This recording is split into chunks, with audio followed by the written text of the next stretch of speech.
தொலைக்காட்சியின் பிரதான செய்திகள். முதலில் தலைப்புச் செய்திகள்.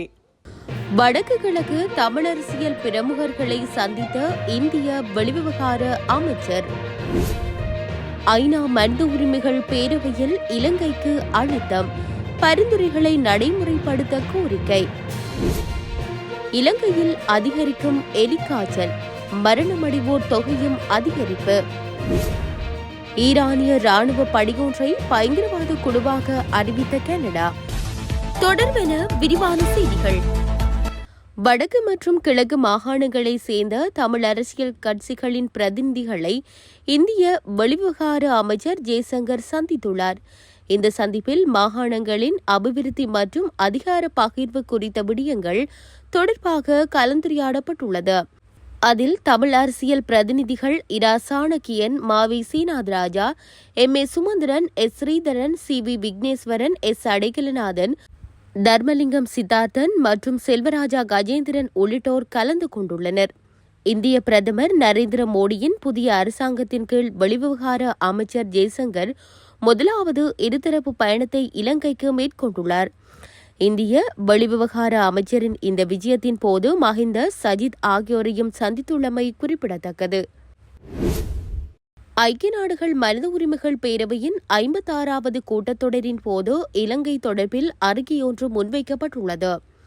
அமெரிக்கா, பிரித்தானியா, கனடா, மலாவி, மொண்டனேகுரோ மற்றும் வடக்கு மெசிடோனியா ஆகிய நாடுகள் இணைந்து இந்த அறிக்கையை முன்வைத்துள்ளன.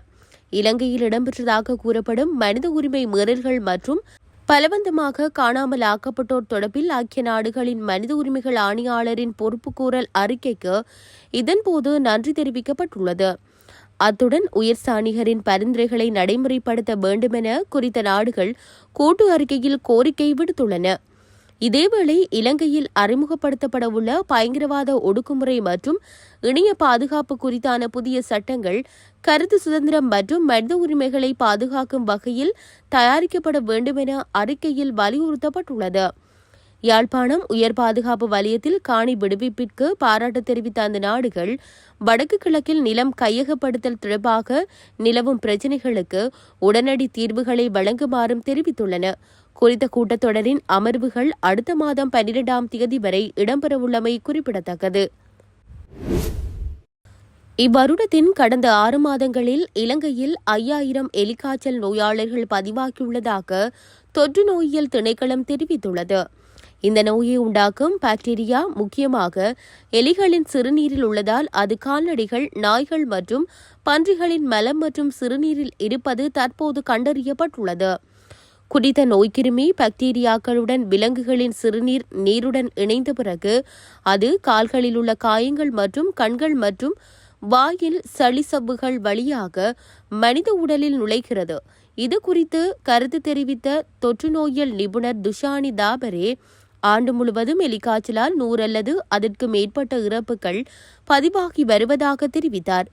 மேலும் பல சமயங்களில் சிகிச்சை பெறாதவர்கள் உயிரிழப்பதாகவும் எலிக்காய்ச்சலுக்கு மருந்துகள் இருப்பதாகவும் முறையான சிகிச்சை பெற்று இந்த நோயை குணப்படுத்த முடியும் என்றும் அவர் குறிப்பிட்டுள்ளார். விவசாயிகள், மாணிக்கக்கல் சுரங்க தொழிலாளர்கள், கழிவுநீர் கால்வாய் சுத்திகரிப்பு தொழிலாளர்கள் அதிகளவில் எலிக்காய்ச்சலுக்குள்ளானவர்கள் ரத்னபுரி, காலி, கேகாலை, மாத்தறை, களுத்துறை, மொனராகலை மற்றும் குருநாகல் போன்ற மாவட்டங்களைச் சேர்ந்தவர்கள் என்பதும் குறிப்பிடத்தக்கது. கண்டி ஹசிலக்க பிரதேசத்தில் மேலதிக வகுப்பிற்கு சென்ற மாணவன் கைக்குண்டொன்றை கொண்டு சென்றுள்ளதாக ஹசிலக்க காவல்துறையினர் தெரிவித்துள்ளனர். இந்த நிலையில் 15 வயதுடைய இந்த மாணவன் வீட்டிற்கு அருகிலுள்ள ஆற்றில் நீராடிக் கொண்டிருக்கும் போது அப்பகுதியில் இந்த கைக்குண்டை கண்டெடுத்துள்ளதாக காவல்துறையினர் குறிப்பிட்டுள்ளனர். குறித்த மாணவன் கைக்குண்டை தனது மேலதிக வகுப்பிற்கு கொண்டு சென்றுள்ள நிலையில் அங்கிருந்த மேலதிக வகுப்பு ஆசிரியரிடம் அதனை காண்பித்துள்ளார். இந்த நிலையில் மேலதிக வகுப்பாசிரியர் இது தொடர்பில் காவல்துறையினருக்கு தகவல் தெரிவித்துள்ளதுடன் கைக்குண்டை பாதுகாப்பாக காவல்துறையினரிடம் ஒப்படைத்துள்ளார். இதனையடுத்து இந்த கைக்குண்டு விசேட அதிரடிப்படையினரிடம் ஒப்படைக்கப்பட்டுள்ளது. ஈரானின் மிகவும் சக்தி வாய்ந்த ராணுவ பிரிவான இஸ்லாமிய புரட்சிகர படையை பயங்கரவாத குழுவாக அறிவிக்க கனடா தீர்மானித்துள்ளது. கனேடிய எதிர்க்கட்சியின் மற்றும் ஈரானிய புலம்பெயர்ந்தோர் அழுத்தம் காரணமாக இந்த முடிவெடுக்கப்பட்டுள்ளதாக வெளிநாட்டு ஊடகங்கள் செய்தி வெளியிட்டுள்ளன.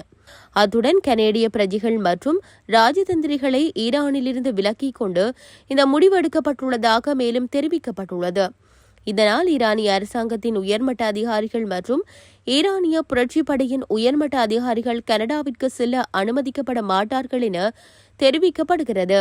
ஈரானிய புரட்சிகர ராணுவமானது அரசியல் மற்றும் பொருளாதார துறைகளில் பெரிதும் தலையிடுவதாக குற்றம் சுமத்தப்பட்டுள்ளமை குறிப்பிடத்தக்கது.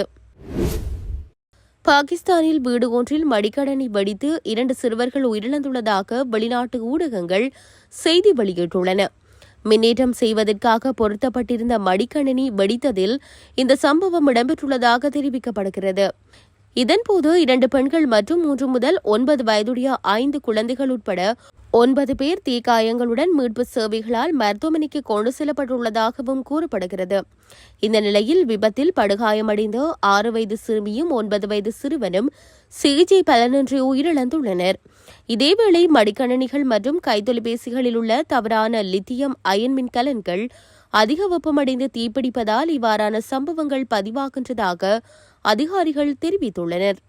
இத்துடன் செய்திகள் யாவும் நிறைவு பெறுகின்றன. மேலதிக செய்திகளை அறிந்து கொள்வதற்கு www.tamilaram.com எனும் இணையதளத்தை பார்வையிடுங்கள்.